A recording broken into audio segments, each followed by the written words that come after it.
Hello students, I welcome you all to Gnana Taranga. This is a CET program which is organized by the Department of Pre-University Education. I welcome you all once again. The chapter that I am going to discuss today is Living World. As you people know, this is the first chapter in first PUC. It is a very simple chapter which basically deals with what is actually a living organism. What are the characters that they exhibit? In this chapter, we also see how organisms are named, binomial nomenclature. Then we have taxonomic hierarchy, followed by different taxonomic aids. Taxonomic aids, nothing but which helps in the study of taxonomy. So to begin with, when do you call something is living? Generally, when I ask this question to my students, the answer that I get is, living organisms, they breathe, living organisms, they move, living organisms grow, living organisms reproduce. These are the answers that I generally get from my students. So there are many characters which makes us to identify that something is living. But all these characters are not called defining characters. So let me just tell you what are the general characters that you find in living organisms, and out of those which can be called the defining ones. So to begin with, one of the characteristic feature of living organism is growth. Any living organism will grow in the course of its lifespan. Another characteristic which you will observe is reproduction. Most of the organisms before they die make it a point to produce their offsprings. Another characteristic feature that you find in living organism is metabolism. Then there are other characteristic features like reactions which take place within the cells. So let us see actually when do you call something living. Now if you consider the characteristic feature growth, growth is found in all the organisms. But growth alone cannot be considered as all-inclusive character which will decide that something is living. Another characteristic feature, reproduction. Reproduction is nothing but production of the offspring or progeny. So can we call reproduction as all-inclusive characteristic feature of living organism? Here also a doubt is there. Some organisms like the workers in honeybee, mule, these are organisms which are living but still they cannot produce their offsprings. They are said to be sterile. Then can reproduction be called defining characteristic feature of living organism? Then what is it which can be called all-inclusive characteristic feature of living organism? One such characteristic feature is cellular organization and metabolism. Now if you see, organisms are made up of cells. We say the structural and functional unit.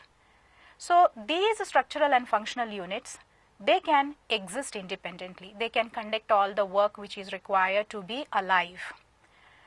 Inside a cell, there are number of reactions which take place, biochemical reactions. The sum total of all these reactions are called metabolism. So one of the all-inclusive defining character, what we say to call something is living is, they should be made up of cells and they should show metabolism. Another such very important characteristic feature of living organism is, whenever there is some sort of stimulus, living organism tend to respond to it. This is a very common feature which we generally see in case of plants, animals.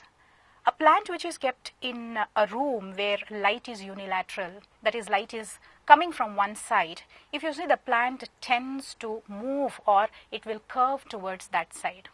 This is because it is moving towards sunlight, or the response is in the response that it is showing is in response to sunlight. Similarly, even we organisms also, for example human beings also, we also show different responses. Suppose if you are not happy with something, we show our anger. Suppose if there is something which is too hot, we touch it, we will remove our hand. These are all nothing but what we call very important characteristic feature which defines living organisms. That doesn't mean that growth and other characteristic features like reproduction are not important. All these things are required to call something living. Growth, reproduction, cellular organization and metabolism, then response to stimulus. And in this, cellular organization and metabolism and what you call response to stimuli are all inclusive characteristic features of living organisms. Now, there is something called taxonomy. Taxonomy can be defined as a branch of biology that deals with identification, then naming and classification of organisms.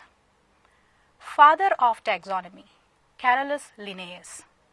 He had classified organisms, to be specific, he had classified plants into different groups. He had classified living organisms into two groups, that is animals and plants. So, there are so many organisms which exist on earth. So, it becomes mandatory to classify these organisms so that we can study these properly.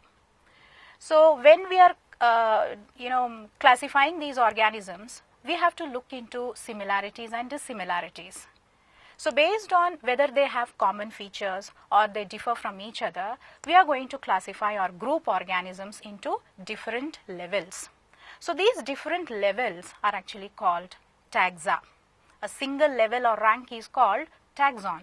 So, a set of such levels is called taxonomic hierarchy. So, according to this hierarchy based on similarities and dissimilarities, we are going to organize all the living organisms stepwise, and this is called taxonomic hierarchy.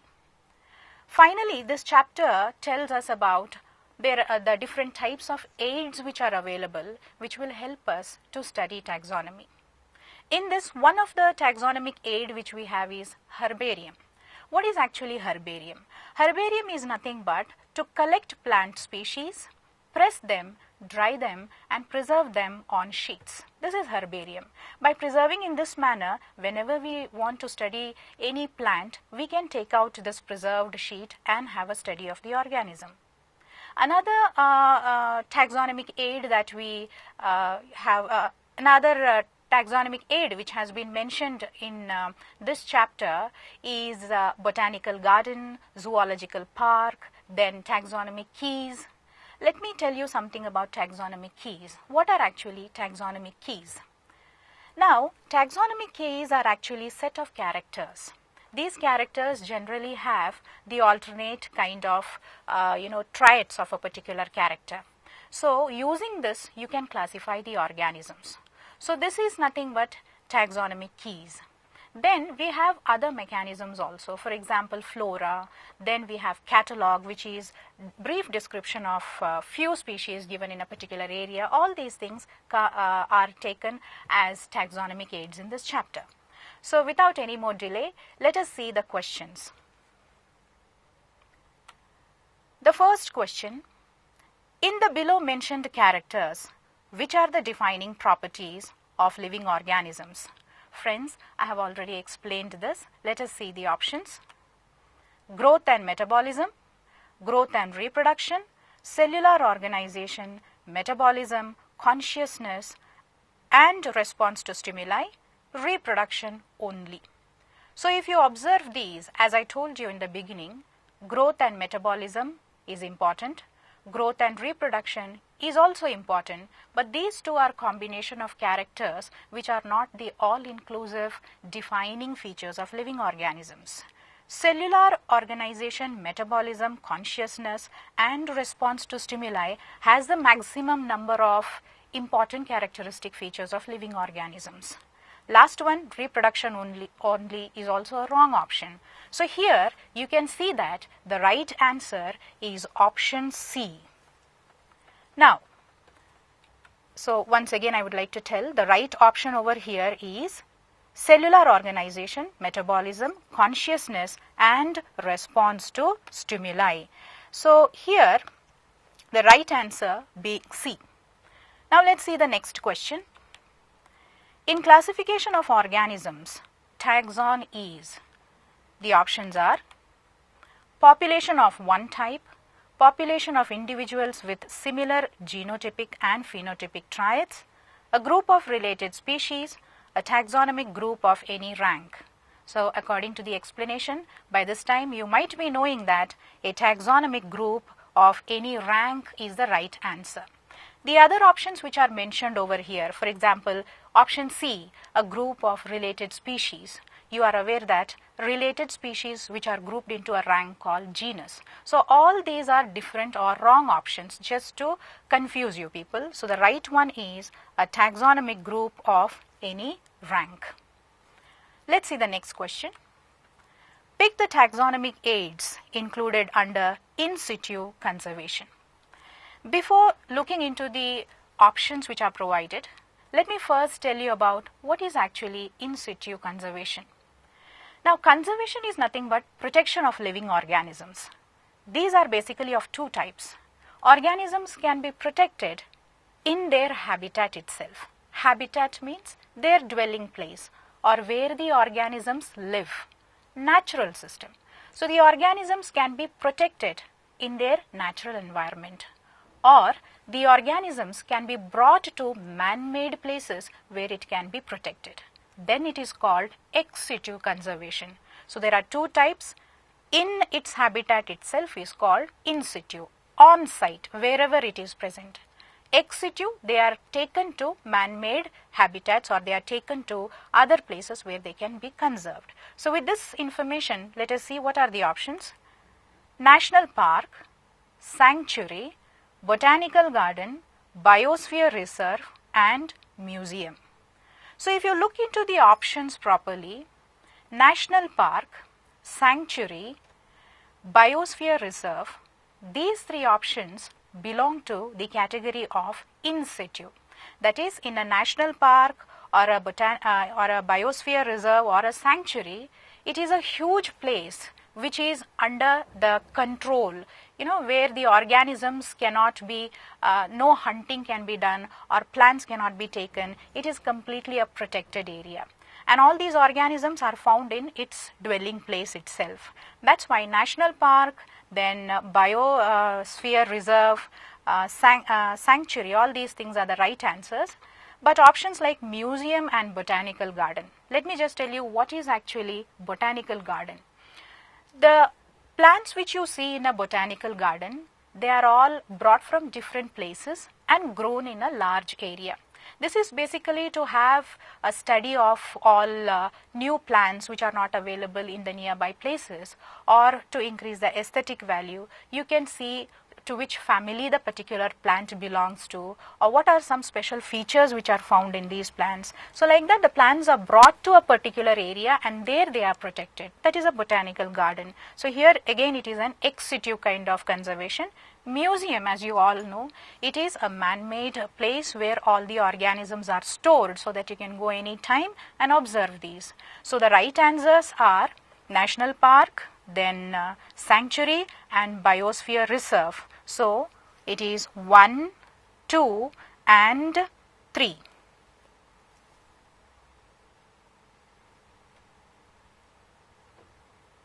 Okay, you can see it is the right options 1, 2 and the next one is 4. A is the right answer. Let's move on to the next one. A population of interbreeding individuals is called. Now, let us see the options which are given below. Kingdom, division, genus, species. Species is actually the basic, you can see the last unit of classification in a taxonomic hierarchy. What is actually species? A group of organisms which morphologically resemble each other, and if they interbreed, are in a position to produce fertile offsprings, then they are said to be species. In short, a group of morphologically similar organisms which can interbreed to produce fertile offsprings are called species. So here the right answer, a population of interbreeding individuals, is called option D, species. Genus is nothing but a rank which has similar type of species. Division, it also is again a rank. Kingdom is also a rank. So here interbreeding individuals which can produce fertile offsprings is nothing but species. Let's see the next question. Carolus Linnaeus is described as, we can see the options: father of ancient botany, father of taxonomy, father of biology, father of genetics. So here in the beginning itself I had told you that Linnaeus has contributed a lot to taxonomy, classification of living organism. So here Linnaeus is the option which is right among this, father of taxonomy. Along with this, I would like to also tell you what are the other people: father of ancient botany, father of biology, and father of genetics. Theophrastus is father of ancient botany, father of biology, Aristotle, and father of genetics, as you all know, Mendel. So the right option B, father of taxonomy. Next, a monograph provides. Let me first tell you what is actually a monograph. In the beginning when I was telling, there are different aids or there are different things which will help in taxonomic studies. So in them you can see there are number of taxonomic aids like monograph, catalog, keys, zoological park, botanical garden, herbarium. All these things are different aids which will help in taxonomic studies. So in the options you can just see complete information about a particular rank level of a taxonomic category, the list of characters and their alternatives which are useful in taxonomic studies, registers the species present in a particular place with brief description, actual account of habitat and distribution of plants of a given area. So in all these things, if you just try to see which is the right answer over here, it is the list of characteristic features and their alternatives which are useful in taxonomic studies. It is keys, which I had mentioned early. Register the species present in a particular place with brief description. I had again mentioned it is catalog. Actual account of habitat and distribution of plants of a given area is the right answer. So option D. Now let's see the next question. The question consists of two statements, each printed as assertion and reason. While answering these questions, you are required to choose any one of the following responses. So assertion, it is a statement, and you can see there is a reason also given for that, something which is connected to the statement given above. So the options will be in the manner whether both are correct or whether one of them is correct. Apart from that, in case if both are correct, is it the right reason to support the first statement? So let us see what are the options which are given. So here you can see, let us first see what is the assertion point. Reproduction is an all-inclusive defining feature of living organisms. So when I was explaining to you people, I had told you reproduction is very important feature which you find in living organisms. But there are organisms which are incapable of reproducing. For example, worker bees, then mule, all these things cannot reproduce. And couples who cannot produce kids, infertile couples, all these are still living organisms. So this statement proves to be wrong. Living organisms produce their offspring by reproduction. It is a correct statement. Living organisms reproduce their offspring by reproduction. So let us see what are the options given. A is true, that is assertion is true, and R is false. That is a wrong option. A is false, R is true. This is a correct option. Both A and R are true. That is wrong, so that option cannot be considered. Both A and R are true, and R is the incorrect explanation. This is also wrong. So here one of the statement, assertion, it is reproduction is an all-inclusive defining factor, is wrong. That is, assertion has to be false. So B is the right option. reason living organisms produce their offsprings by reproduction is a correct statement, but it is not a reason for it. So, the other options cannot be considered. B is the right answer. Let's see the next one. Match the following columns correctly. So, it is a very simple match the following which is given over here. If you try to observe carefully over here, we have selected binomial nomenclature over here. That is, we have considered the biological name of 4 organisms, 2 animals and 2 plants, and we have to match it. So, on the left hand side in column 1, you can see we have given the genus name, whereas the species name is mentioned in column number 2. So, let us see first one, Solanum. Solanum is the genus name and the species name is Nigrum. Then Panthera, this is a genus name and the species name is Pardus. Panthera pardus is nothing but leopard. Then the next one is Felis. Felis catus, it is nothing but cat. Then Datura, Datura stramonium. So, this is how we have to match. Let us see the options. So, in the options, A should be matched with 4. So, you can see B and C. These are the 2 options which are available. Let's see the next one. Panthera with, that is B with 1. So, let us see B with 1. So, this is the right option. Apart from that, if you just match it and see, all the other options are also matching with each other. So, D is the right option. 9. Question number 9 is basically about 2 statements. We have to just read the statement and find out which one is correct and which one is wrong. First statement, when handwritten, both the words in a biological name should be underlined separately. So, this statement is a correct one. When handwritten, scientific names, when we write it, we have to underline it separately. A biological name has specific epithet followed by generic name. So, before explaining or picking the right option, let me tell you what are the rules of binomial nomenclature. Giving a name with 2 contents to an organism, that is, giving a scientific name with 2 contents to an organism is called binomial nomenclature.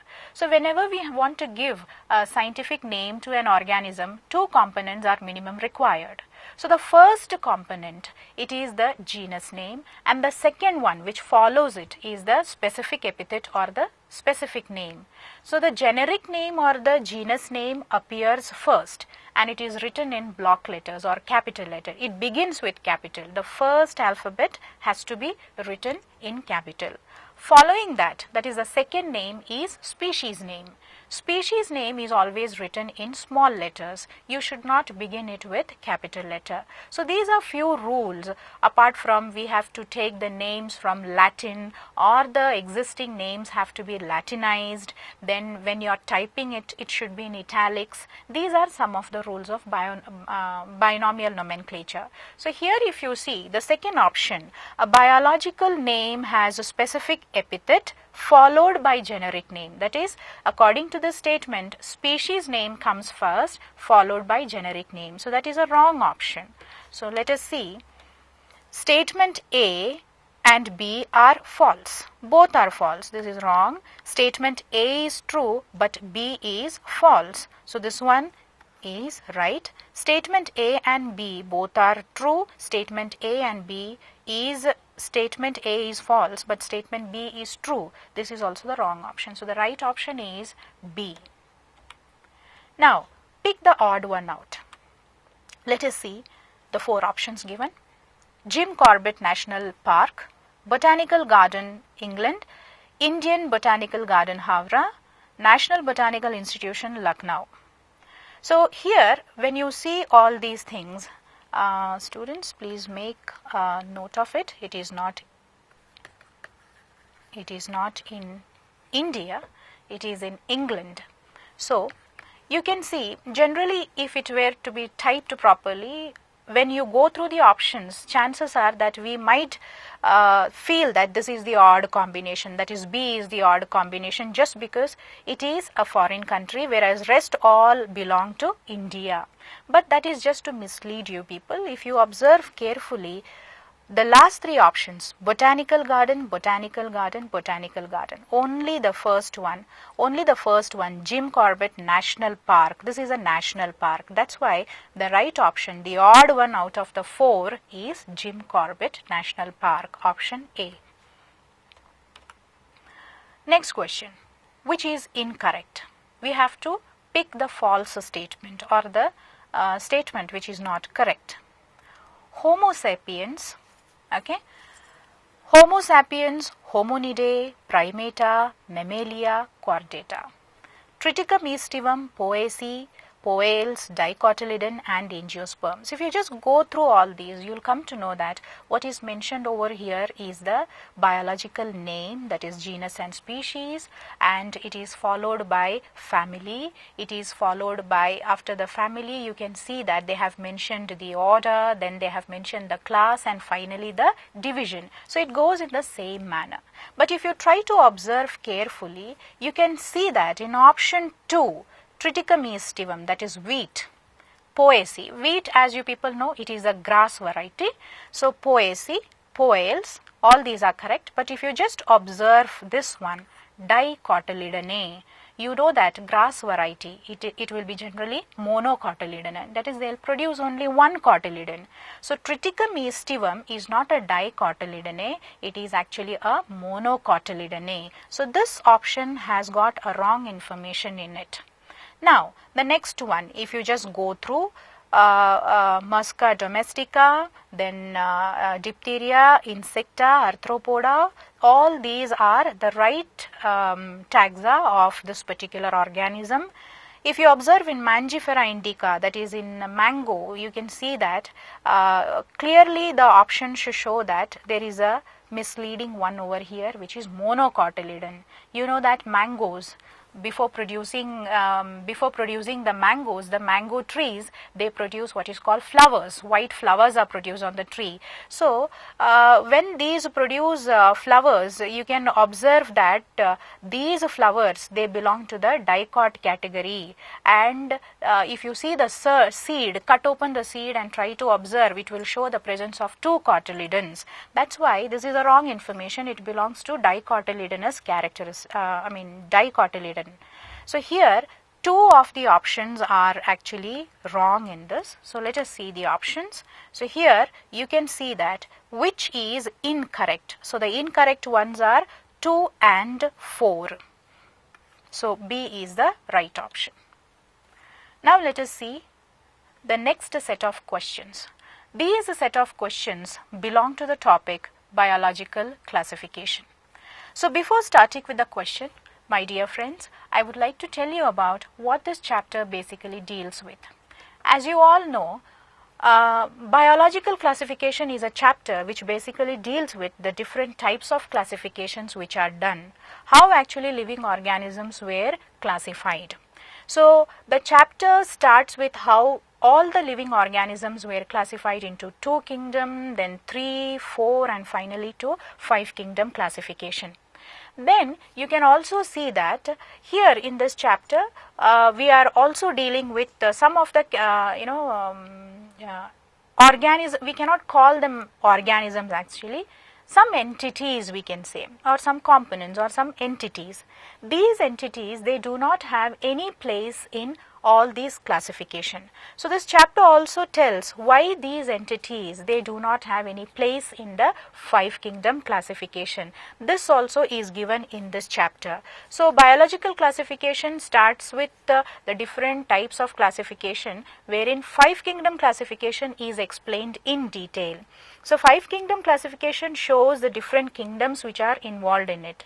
So to begin with, let me just give you an idea how 5 kingdom classification came into origin. Initially it was Linnaeus who classified living organisms into 2 kingdoms, only 2 kingdoms, and it was the 2 kingdom classification where the 2 groups which were available was Plantae and Animalia. all living organisms were just divided among these two groups. Then comes the next one, that is the three kingdom classification. It was done by E. Haeckel. So here a new kingdom was added, that is kingdom Protista. This Protista kingdom, if you observe, it was exclusively meant for organisms which were not huge plants, neither these were huge animals. So they were all grouped into a group called Protista. Then came the four kingdom classification. When when four kingdom classification was observed carefully, we could see that in four kingdom one more new kingdom was added, which is called Monera. So Monera is a kingdom which is exclusively meant for all the prokaryotic organisms. Dear students, as you know, organisms, they might have a true nucleus or they might not have a true nucleus. So the one which have true nucleus, they are all grouped under what is called eukaryotes, and the one which do not have a true nucleus, that is a nuclear membrane and nucleus, all these organization, if it is not there, then such organisms are called prokaryotes. Monera was an exclusive kingdom which was provided for such organisms, that is the prokaryotes. So that was the four kingdom classification given by Copeland. And finally the five kingdom classification. So five kingdom classification, if you see, it was R. H. Whitaker.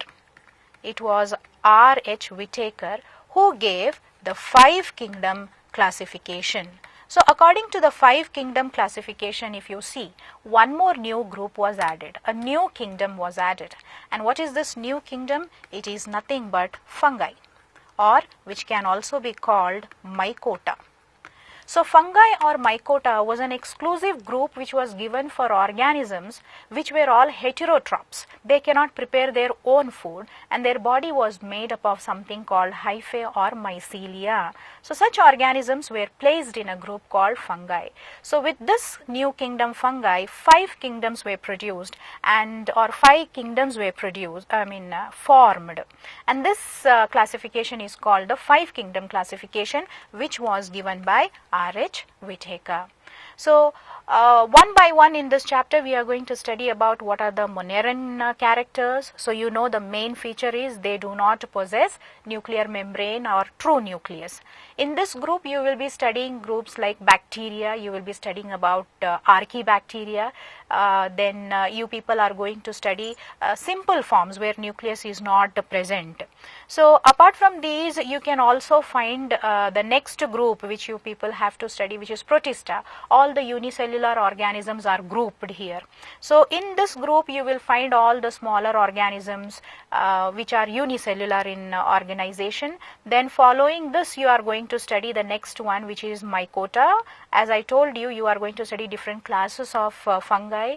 Then the next chapter which you people have to study is, the next kingdom which you have to study is Plantae and then Animalia. So one by one we will see what are the questions which are given based on these. So which is the parasitic plant? Let us see the options. Before that, let me tell you what are parasitic plants.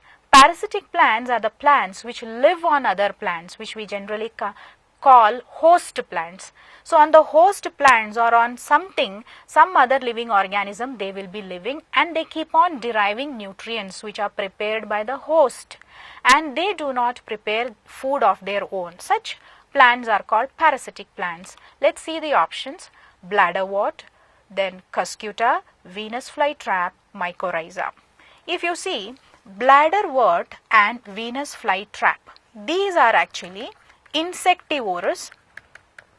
These are actually insectivorous plants. Insectivorous plants are the plants which capture insects for the nitrogen metabolism which they require, or for the requirement of nitrogen they capture insects. Such plants are called insectivorous plants. So these two belong to that category. Then one more option which is given is mycorrhiza. Dear students, you all know that mycorrhiza is actually an association between two components. The association is basically between algae and fungi. So it is not a plant, it is a symbiotic association.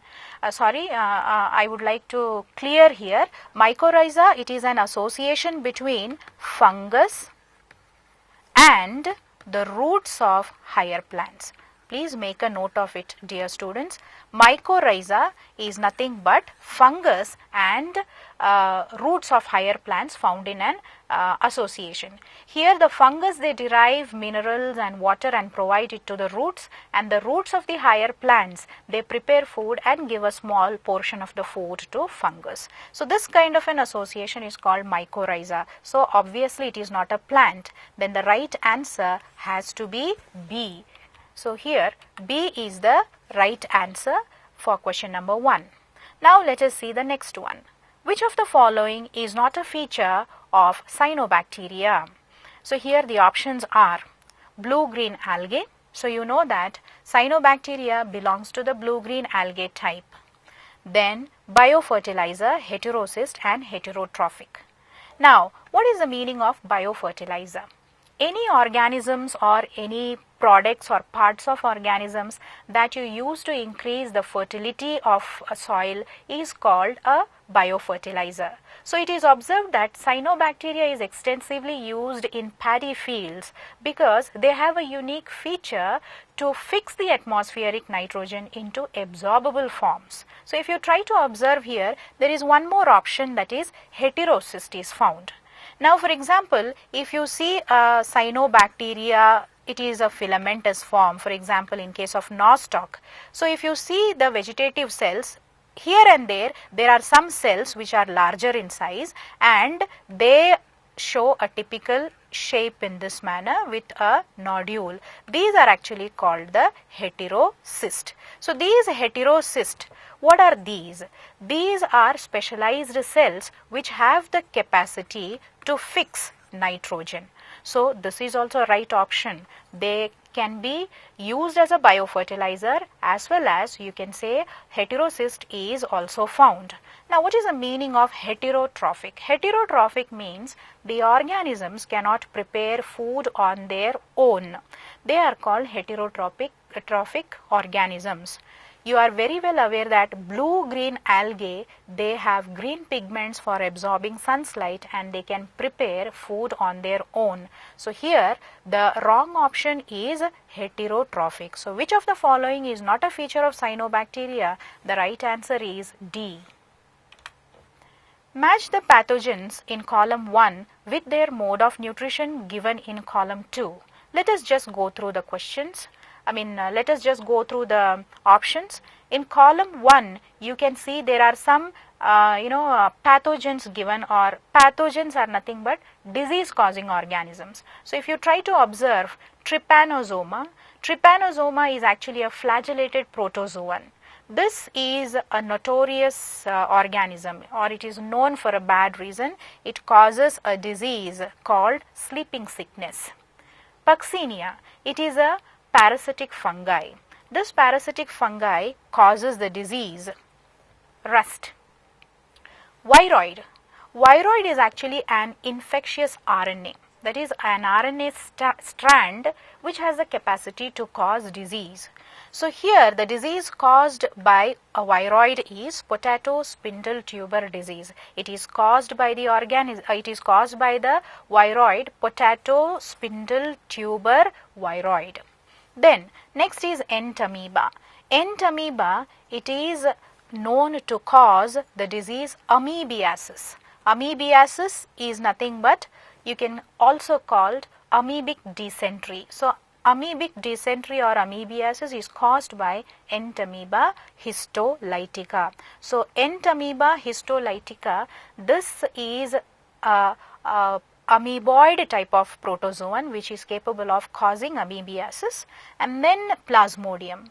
Plasmodium is the pathogen which causes the disease malaria. Whenever we speak about malaria, suddenly we consider Anopheles mosquito as the causal organism. But dear students, it is just a vector. Vector means it is an organism which carries the disease causing organism. So female Anopheles mosquito is not the one which causes the disease, but it is Plasmodium, which causes malaria disease. So you can see these are the matched answers. Let us see the options over here. So when you see the options, A should match with 3. So this is the only option which is seen. If you just go on matching the other, it also correctly matches. So this is about match the following, which is given in question number 3. Now again there is a category of assertion and reasoning. Let us see the first statement. In the three kingdom classification, a new kingdom called Protista was formed. Okay. So in the three kingdom classification, a new kingdom called Protista was formed. This is the right statement. As I told you in the beginning, it was E. Haeckel who actually felt the necessity to add the eukaryotic organisms into a new group called Protista. Now let us see here. As some microscopic unicellular forms were unlike plants and animals altogether and could not be placed in appropriate kingdoms, a new kingdom was formed by E. Haeckel. So this is also correct.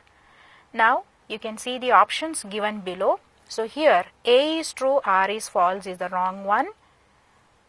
Both A and R are true is correct, and R is the correct explanation.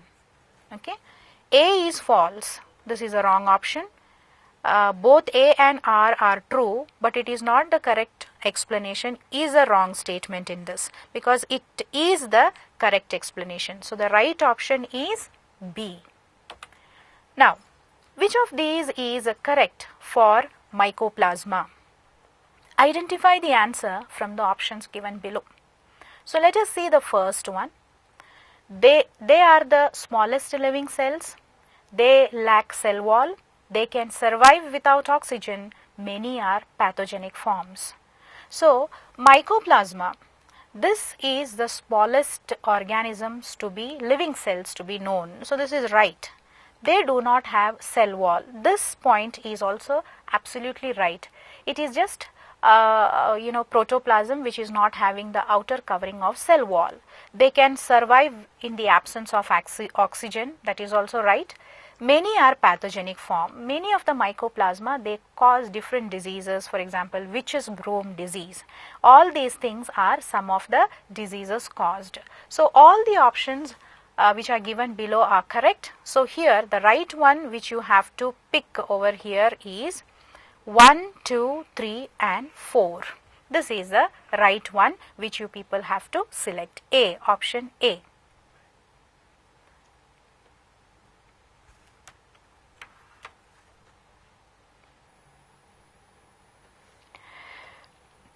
So now let's see the next question.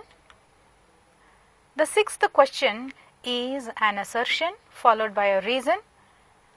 Class Deuteromycetes is commonly known as imperfect fungi.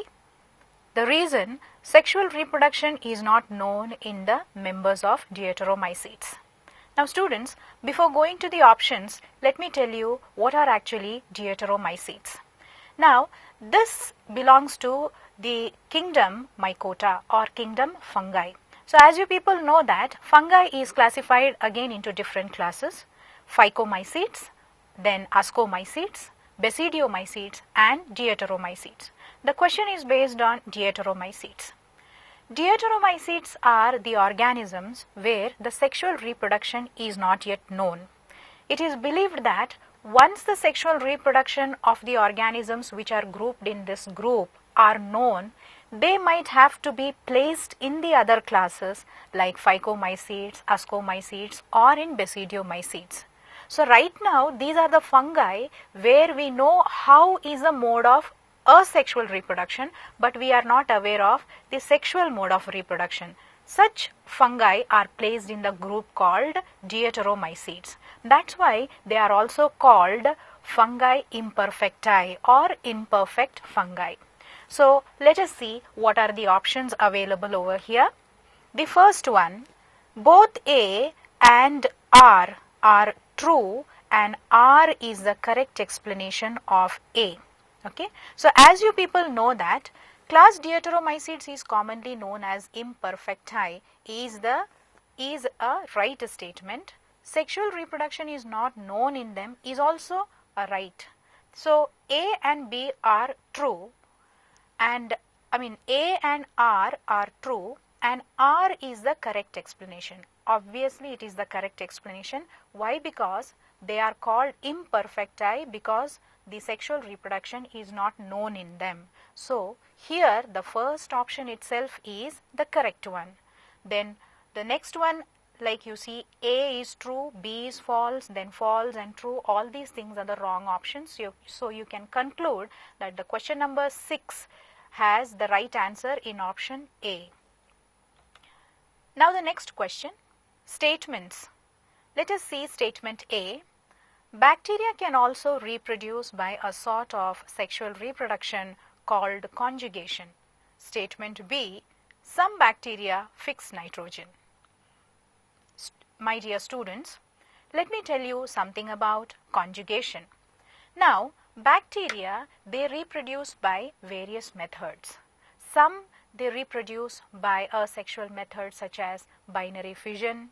Then they can produce spores, especially when the climatic conditions or the surrounding conditions are unfavorable. They go for what is called production of spores, and when the spore breaks open, new bacterial cell comes out. Hence it is also called a type of reproduction. So these are different methods of asexual reproduction that we observe in bacteria. Now bacteria, just try to recall, students, Monera. Bacteria is a Monera.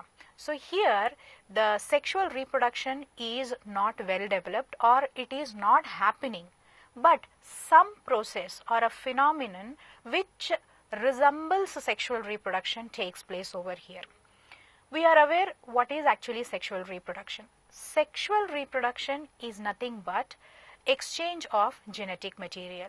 When two gametes fuse by a process called fertilization, the genes or the DNA mixes, and this is the base of sexual reproduction. So here you can see there is exchange of DNA which takes place. So because exchange of DNA is taking place, it can be considered to be a sort of sexual reproduction, though it is not a true sexual reproduction. So what is the reason that it is not a true reproduction? The reason is true reproduction involves the sex cells, or what we call gametes. So there is no formation of gametes over here. That's why it is not a sexual reproduction, but it mimics or it resembles a sexual reproduction by the DNA transfer which takes place. So here when you consider about the DNA transfer, the sexual mode of the reproductions which resemble like sexual reproduction, two bacterial cells come close to each other, and there is a contact between these two bacteria, where one of the bacteria will give a small part of the genetic material or DNA to the other bacterial cell. So this process is actually called conjugation. So conjugation is exchange of DNA between two cells which are in contact with each other. So the statement A is correct. Now statement B. Some bacteria fix nitrogen. This is also true. When we study the different functions or the economic use that we have from bacteria, we study that they are involved in processes like fermentation, production of curd, then production of food items like idli, dosa, all these things require bacteria. Apart from that, some produce antibiotics, then some causes diseases. One more function is fixing of nitrogen, that is they are involved in converting atmospheric nitrogen into the absorbable form. So this statement is also right. So let us see the options. So here you can see that statement A and B both are true. The other options which are given over here are wrong. Eighth one, pick the incorrect statement about lichens. Dear students, before picking the options, let me tell you what are actually lichens. Now, if you try to see the living organisms, some organisms, they exist in the form of associations. For example, lichen, mycorrhiza, these are all associations which are seen in nature. What is actually lichen? Lichen is nothing but an association between algae and fungi. So when the association is observed, you can see that it has actually two components, or it is having two parts in the association. So here it is a mutually beneficial association. Both the organisms are getting benefited here by this association. So the two types of components which are present over here are, let me just tell you what are the components. One of the component is algae, another one is fungi. Okay, the algal component is called phycobiont and the fungal is called mycobiont. So in this manner you can see two components are there, the fungal component and the algal component. They are found in a mutually beneficial association. So what is the use of this association? Here, when the algal cells and the fungal filaments are in an associated form, fungi, they can absorb water and minerals and provide it to algae. Whereas algae, they have the capacity to photosynthesize. So using the raw materials which are provided by fungus, it is going to prepare food and give a small portion to fungus, because fungi, they are heterotrophic and they cannot prepare food on their own.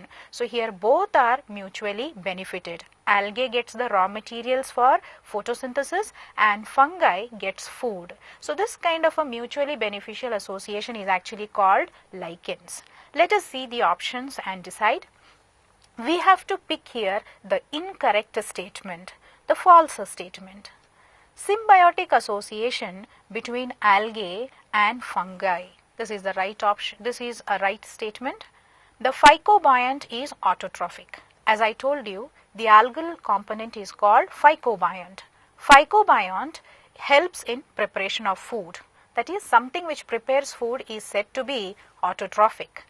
So here phycobiont is the autotroph. The phycobiont is autotrophic in association is also correct. Lichens are good pollution indicators as they grow in polluted areas. Let us look at this option carefully. At a look, if you see, lichens are good population indicators. This particular thing is a correct statement. It is indeed a good pollution indicator. It indicates pollution. But how is the next question? Lichens indicate pollution by not being present in polluted areas. So suppose if in a given place there is lot of pollution, you will not find lichens over there. So if lichens are there, it indicates that the area is not polluted. But if you read the statement, lichens are good pollution indicators as they grow in polluted area, is a confusing or misleading option, because lichens are good pollution indicators because they do not grow in polluted areas should have been the statement. Now next one, crustose, foliose and fruticose are the types of lichens. You might have studied in your practicals that lichens are of three types. Crustose, which just has a thallus-like appearance, a crust which gets attached to tree bark and trunk of the trees, etc. Foliose.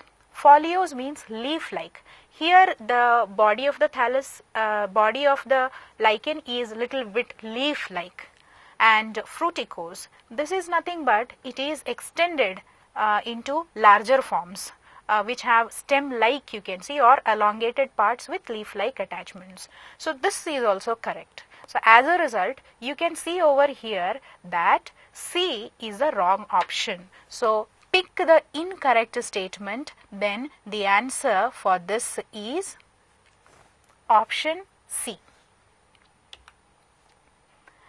Which of these is the correct combination of viral diseases? So here you can see the options are given below: influenza, HIV, herpes and cholera, tetanus, mumps, smallpox, herpes, influenza, mumps, smallpox, herpes, typhoid, cholera, smallpox and HIV. Dear students, if you try to observe these options properly, you can see that Influenza, HIV, herpes as well as mumps, these are all viral diseases. Tetanus is caused by bacteria. Cholera is also caused by bacteria. So the question is, which of these is the correct combination of viral diseases? So you need to have in the options only you should have in the options only viral diseases, not any disease of bacterial origin. So these are all having diseases which are caused by bacteria. Vibrio cholerae is a bacteria which causes cholera. So in this manner you can find that only C, option C is the right answer over here. Next, question number 10. The digestive tracts of ruminant animals contain methanogen. Methanogens produce methane. That is the reason given over here.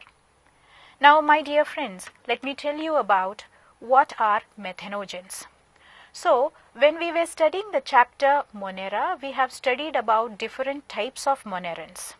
One of the unique group that we have studied in kingdom Monera is Archaebacteria. So, we have studied Archaebacteria. What is this Archaebacteria? Now, if you try to see what are Archaebacteria, these are also bacteria, but they are unique from the normal bacteria. They are different from the normal bacteria. Why? Because these are the bacteria which can live in extreme habitats, or they can live in extreme environmental conditions. Too hot, too acidic, too saline, too acidic, all these mediums they can live without any problem. You are all aware that normal bacteria cannot survive in extreme conditions. For example, we make pickle at home. So when we are doing pickles, we are going to add lot of salt in the pickle. The reason for adding lot of salt is because the presence of salt will kill the bacteria and will not allow bacteria to grow in them. So you know that salt is extreme content of salt can kill the bacterial cells. Similarly, if you want to preserve food for a longer time, we can heat the food and keep it for the next day as well. That is because when you heat, bacteria die. So like this, normal bacteria die when there are extreme conditions. If you keep food in refrigerator, you can prevent food from spoiling. That is because other organisms or normal bacteria cannot survive in very low temperature. But these bacteria called Archaebacteria, they have the capacity to live in extreme conditions which might be too hot. For example, very hot water vents which are present in nature. Near volcanic eruptions they are found. In saline water they are found. So they can survive in extreme conditions. So Archaebacteria is again divided into different types. So there are three types. Methanogen is one of them. So the first one is thermoacidophils. They love hot temperature as well as high acidity. Without any problem, they can live in such kind of atmosphere or such kind of environmental condition. Halophiles. Halophiles are the Archaebacteria which can live in places where the salt content is very high. And the third one is methanogens. Where can you find methanogens? Methanogens are generally found in methane rich areas. They produce methane. So let us see the first sentence. Assertion: the digestive tract of ruminant animals contain methanogen. So this is actually a correct statement. Reason: methanogens produce methane. Okay, this is also a correct statement. But if you see, this second statement has to be a reason for the assertion. But if you see, methanogens produce methane is not the right reason to support this assertion. Why? Because the digestive tract of ruminants, they show the presence of methanogen because they have the capacity to digest the cellulose which is present in plant cells, or the plants which the ruminant animals means basically cattle like cow, buffalo, all these things. So they have to break down the cellulose present in the plant. For that, methanogens are very helpful. So that should have been the reason over here. So both the statements are correct, but it is not the right reason. So let us see the options over here. A is true, R is false. Okay, both A and R are true, but R is the correct explanation. This is also wrong. A is false because it is a correct statement. Both A and R are true, but R is not the correct explanation. This is the right option. Both the statements are true, but methanogens produce methane. It is not the reason or justification which will support assertion. That's why D is the right option. Next, we will see a new chapter. The topic is Animal Kingdom. So here, if you see in this topic Animal Kingdom, we are going to study about a diverse group which is called animals. Now let us see about animals few things.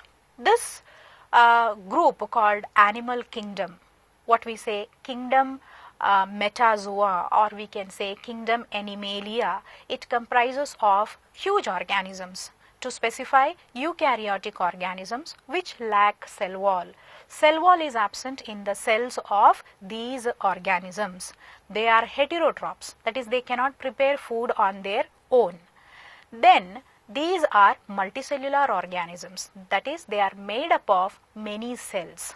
So what is actually an animal, or what are the organisms that you find in Kingdom Animalia? You find heterotrophic eukaryotic organisms which are multicellular in nature, and the cells do not possess a cell wall. So in this chapter called Kingdom Animalia, what are the things that you people are going to study? In this chapter, we are going to study some of the fundamental characteristic features which are required for classifying animals. So if you try to observe carefully, we can see that the organisms which are present around us, they are of different types. Different types of organisms are found. Some are simple, some are very complex, some are small, some are huge. Like this, different types of organisms are present around it. So if you want to study all these things properly, a clear-cut manner of classification is required. Now, how to classify the organisms? That is the next question. So if you want to classify organisms, we need to take into account some fundamental features. So though the organisms, they appear to be different from one another, there are some features which are common in these organisms, or we can see such characteristic features are common in most of the organisms. So taking into account such characteristic features, we can classify the organisms based on the simplicity or complicity. So the next question is, what are actually these characteristic features that we have to look into? One of the simple fundamental factor or fundamental characteristic feature is organization of the body. The body, as I told you, is made up of multicellular organisms. So here, when you observe carefully, the organism's body is made up of many cells. When you try to observe these cells, in some organisms like Porifera, the cells are simply loose aggregation of, the body is made up of loose aggregation of cells. The cells, they do not unite together to perform a particular function. Suppose if the cells, they act as a unit and perform a particular function, they are called tissue. So in organism like Porifera, there is no tissue grade organization. The body is just organized at a cellular level. So it is a very simple type of organism. Now as and how you go ahead, you can see the cells get organized into tissues, then tissues into organs into organ system. So the higher phylums, you can see that they show the presence of organ system. So in this manner, there is as and how you go from the simple phylums to the higher one, you can see that the complicity goes on increasing from Porifera to Chordata. What are the other characters which can be taken into account? Apart from this, you can also take into account characteristic features like presence of coelom or absence of coelom. So the next question is, what is actually a coelom? So students, you might be knowing about something called tube within a tube. What is actually this tube within a tube? So before reading out the question, let me just tell you about what is this tube within a tube. See, if you take a organism in this manner, think that it is an organism in this manner. Hold the organism and take a section. So, if you take a section, you can see that in the section we will be in a position to see. If you cut it in this manner, you can see there are two tubes present, one tube inside the other tube. Okay. So, this condition what you observe is called the tube within the tube condition. So, what is this tube which is moving through the larger tube? So, this tube which you see is the alimentary canal or the gut of the organism. Okay. Suppose if this is the mouth and this is the anus, this tube is nothing but, which is going inside, is nothing but the alimentary canal, and the outer tube which is present, this one, is nothing but the body wall. So, there is a space between these two tubes. This space which is present, or if you say this is the body wall and this is the alimentary canal inside, this gap which is present between these two are called coelom.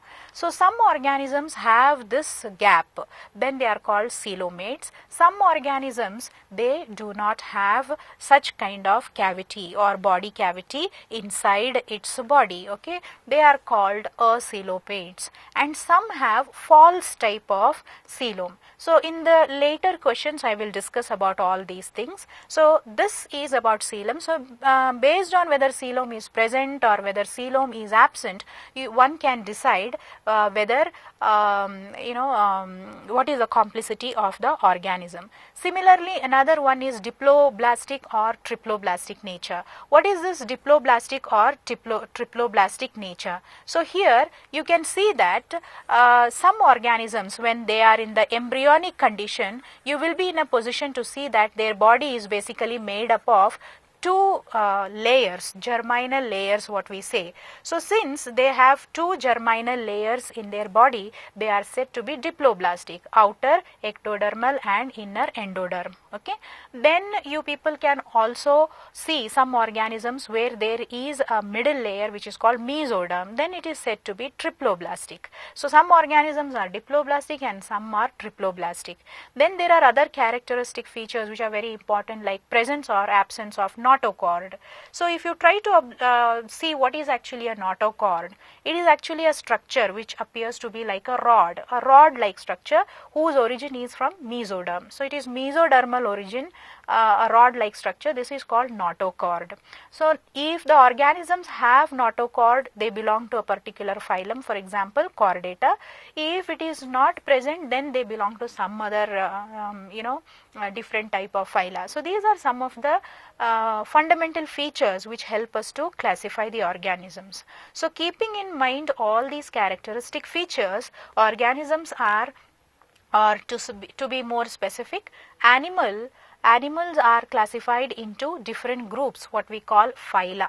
So, totally 11 phyla we have to study in this chapter. So, if you see carefully which are the different phyla that appears in kingdom Animalia, it begins with a very simple phylum called Porifera, followed by Coelenterata, which is also called Cnidaria. Then comes Ctenophora, followed by Platyhelminthes, then Aschelminthes, Annelida. After that comes Arthropoda, Mollusca, Echinodermata, Hemichordata, and finally chordates. And as you know, chordates is again divided into subphylum like Urochordata, Cephalochordata, as well as vertebrata. Then vertebrates can again be classified into two groups. Some organisms which have jaws and some organisms which do not have jaws. The organisms which do not have jaws, they are grouped in a division which is called agnatha, and the organisms which are having jaws, they are grouped in another division called gnathostomata. Now, when you see further, in case of there are different classes which we will study in this particular chapter.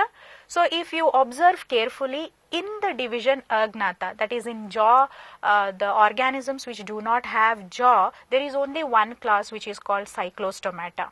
Now, in the division where jaw is there, again it is divided into two groups, the superclasses. One is Pisces. So superclass Pisces is actually characterized by the presence of fins. Okay, whereas the other group which comes under this division, that is called tetrapoda. Poda means leg. So those organisms, they have legs, and Pisces have fins. So under Pisces you are going to again study two more classes, which is chondrichthysis and osteichthysis. Then in tetrapoda we are going to study the classes which are amphibia, you are going to study reptilia, aves as well as mammals. So let us start the questions and see what are the options. So the first question, classification of animals is based on the following characteristics. Select the correct answer from the options given below. So you can see the options are, you can see here, coelomic cavity, level of organization, notochord, sense organs. So these are some of the characteristic features which are mentioned. So as I told you before, organisms, if they have to be classified from simple to complex levels, they take into account some of the characteristic features. So one among them is the coelomic cavity, another one is level of organization, then we take into account what is called notochord, but sense organ, it is not considered to be a fundamental or basic feature which is used in classification. So let us see the options. One, so here you can see that in this you can see the options which are mentioned over here are coelomic, level of organization, notochord. This is a wrong option. So 1, 2 and 3. So the right option or the right answer is D, wherein sense organs is not included. Now let's see the next question. Statement A. Chordates are characterized by the presence of notochord. The notochord gets replaced by vertebral column in all chordates. Students, let me tell you what is to be carefully analyzed over here. Let us see the first statement. If you try to observe the first statement, it states that chordates are characterized by the presence of notochord. So, any organisms which show the presence of notochord in its life cycle, through it may be in a small in a restricted part, or it may be throughout its body, or it may be in the initial stage, later it may disappear. All these things are there, but if notochord is present in its life cycle, then such organisms are classified into the phylum called Chordata. So this statement is correct.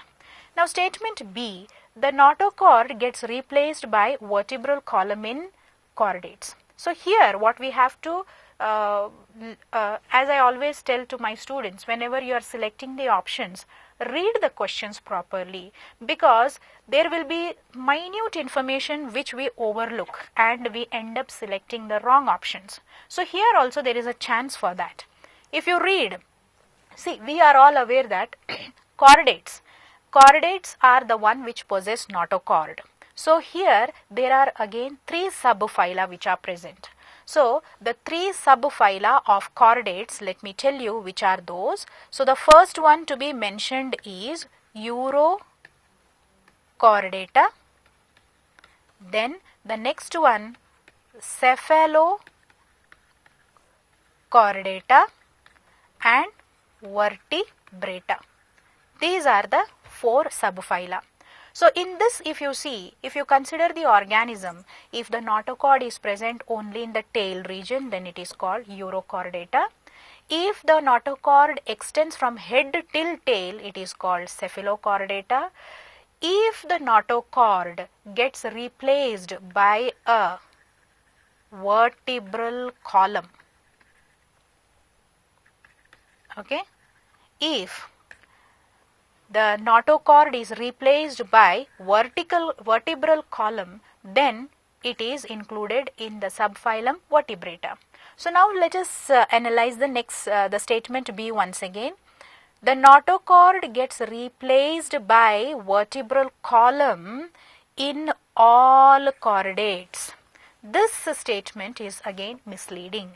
Here vertebral column gets replaced, notochord gets replaced by vertebral column only in vertebrata. It will not get replaced in urochordata or cephalochordata. That's why what we have to understand is the first statement is right but the second statement is wrong. So both statements A and B are correct is wrong. Both statement are wrong is also wrong option. Statement A is correct and B is wrong is the right option. So this is the right option for question number 2, that is option C. Let's see the next one. Identify the correct option showing arrangement of phyla according to the increasing complexity of body organization. So you can see here there are different types of organisms which are given over here. Depending upon the complexity, increasing complexity of organisms, that is you can see that the body goes on becoming from cellular organization to tissue grade organization, then from that to organ grade, then organ system grade. We have to identify which is the right one. So you can see, let us see the order: Coelentrates, Platyhelminthes, Annelida, Echinodermata. This has to be a correct one. Platyhelminthes, okay. Next is Coelentrata, then Annelida and Echinodermata. So you people are all aware that this shows tissue grade. Coelentrata, they show tissue grade kind of organization, whereas Platyhelminthes gives organ grade. So here there is a wrong order in increase. So this is a wrong option. Coelentrates, Annelida, Platyhelminthes, Echinodermata. Here you can once again see that they have placed Annelida before Platyhelminthes. Annelida, they have organ system of classification. So here also there is a misarrangement, or the see how the phyla are arranged is improper. Echinodermata, Annelida, then Platyhelminthes, Coelentrata. Again if you see the complexity of the body of Platyhelminthes has to come here before, and Coelentrata should have come as the first option. So here also the same thing happens, tissue grade, then followed by you can see organ grade, and then organ system should have come. So this is also vice versa. As a result, third question right option is A. Now let us see the next one. Pick the incorrect statement with respect to sponges. So here we have to see the options which are present here. Let us see the options given: Choanocytes, amoebocytes, skeleton made up of spicules or spongin fibers, hermaphrodites, water vascular system. These are the different options which are given for you people to pick. So let us see here. We are in search of the false statement, or the statement which is not correct. So this is with respect to sponges or porifera. So we are going to see what is a false statement given over here with respect to porifera. So choanocytes and amoebocytes, obviously these are present in porifera. Skeleton made up of spicules or spongin, this is also absolutely right. Hermaphrodites. The meaning of hermaphrodite is nothing but both the sexes are present in the same organism. So in poriferans also the sexes are not separate, they are present in the same organism, both the sexes. So this is also correct. Water vascular system. Now if you see in one look, we will feel this is also the right option because they are mentioned water vascular system. But this is the key word that you have to observe carefully. There are two systems which you have to remember. One is water canal system, one is water vascular system. Okay. This system is found in porifera, that is water canal system.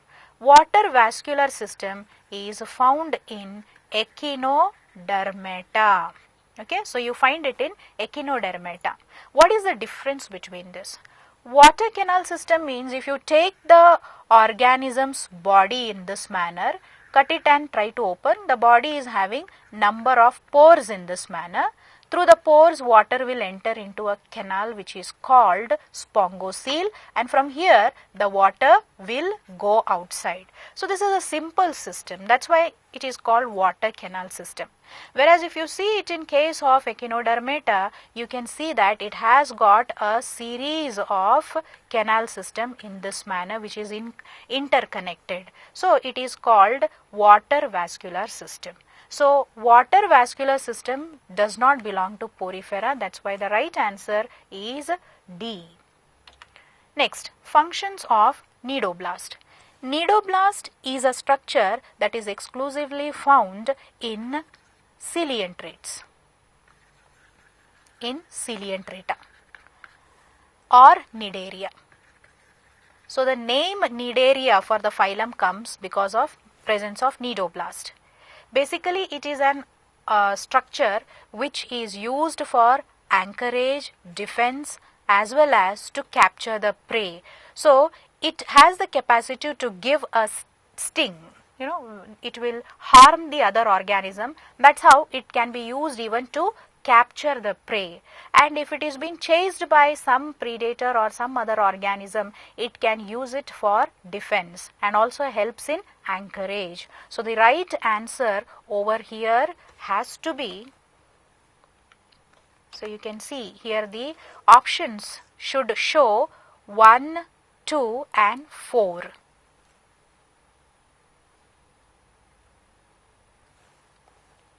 Okay, so options are not shown here properly. That's why let me just tell you the right functions which are done by them: defense and capture of prey. Reproduction is excluded, rest all are included. Next, alternation of generation. Now, what is this alternation of generation? Students, you know about alternation of generation which takes place in case of plants, wherein you know that diploid and haploid generations, they alternate one after the other. A similar thing happens even in case of animals. Here some organisms, they have different body forms, polymorphic what we say. So some structure of the you can say in the life cycle, if you see the physical structure of the body, sometimes they are cylindrical like hydra. These are actually called polyp. Okay, and some they look like the jellyfish, that is umbrella like. These are called medusa. So the same organism may have two different forms when it is in different phases of its life cycle. So the cylindrical structure called polyp is actually a asexually reproducing structure. So it reproduces asexually and results in the formation of medusa. Medusa is a sexually reproducing structure. It is a free swimming structure. It will reproduce sexually to produce what is called polyp. So the generations are alternation of generation, that is sexual to asexual, asexual again to sexual takes place. A very good example is Obelia, where you can see this polymorphism takes place, and this process of alternation of generation is also called metagenesis. So you can see the options. The right word or the right option is metagenesis. Alternation of generation is also called metagenesis. Metamerism, you people know, it is nothing but segmentation of the body. Metastasis, this word we use generally in cancer when the tumor spreads from one site to the other or from one place to the other. Metamorphosis, this is a unique feature that you find in phylum like Arthropoda, where in the life cycle you can see that the organism when it produces the young ones, they might be of one shape. For example, in case of butterflies, when the egg hatch, what comes out is actually a larva. The larva then undergoes some physical changes, okay, in its morphology it will undergo many changes, and then it gets converted into a butterfly, an adult butterfly. So such change in the physical appearance during the life cycle is actually called metamorphosis. So the right option for 6 is C. Now, unique features of phylum Ctenophora. So presence of comb plates and comb jellies, presence of comb plates only, presence of tentacles only, presence of bioluminescence. So if you try to see here, let me just correct, it is absence of bioluminescence.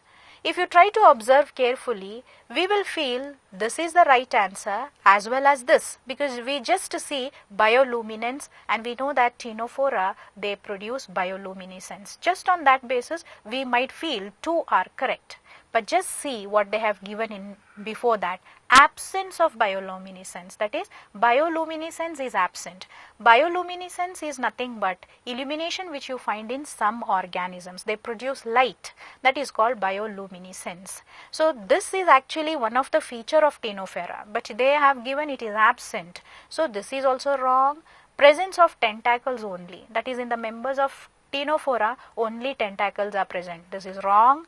Presence of only comb plates, this is also wrong, because they show the presence of comb plates and they are also called comb jellies as well. So the right option is presence of comb plates and comb jellies. Comb jellies is the common name given for Ctenophora, and comb plates, if you try to see, this is nothing but, if you try to see an organism or Ctenophora, you can see that on its body there are 8 plates present in this manner, on which cilia are also present. So these plates are called comb plates. So the right option for 7 is presence of comb plate and comb jelly, that is option A. Now let us see the phylum having incomplete digestive system is. So here, what is the meaning of incomplete digestive system? If you take the gut as such, or the alimentary canal, if it is having 2 openings, that is mouth and anus, if 2 openings are there for the gut or alimentary canal, the digestive system is said to be a complete digestive system. But here we have to find incomplete digestive system, where the digestive system will have only 1 opening. The opening will act as both mouth and anus. So here this kind of incomplete digestive system is found only in Platyhelminthes.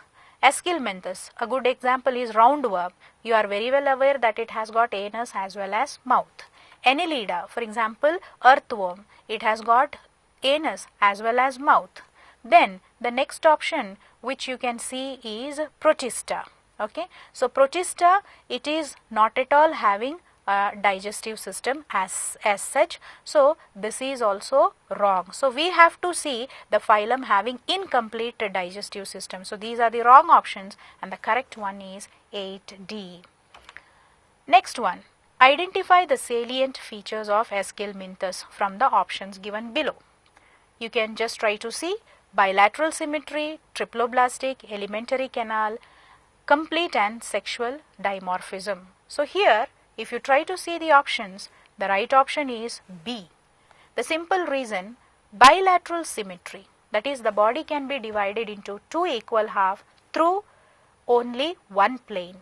Triploblastic, 3 layers of germinal layers. Alimentary canal is complete, presence of anus and mouth.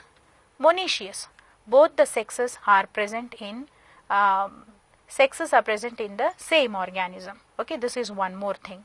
So here you can see that this option which is there, monoecious, this is a wrong option. Aschelminthes, we can try to remember the option roundworm. So roundworm is very well known for what is called sexual dimorphism, where you can identify male and female roundworms separately. So the right answer has to be bilateral symmetry, triploblastic in nature, alimentary canal is complete, and sexual dimorphism is also present. That is, male and female are different. Okay. So this is the 8th question. So now we can just wind up for the day. We have seen some of the important questions which can be asked for CET. Keeping these points and aspects in mind, you can solve as many as questions possible and try to fetch very good result in your CET examination. Thank you.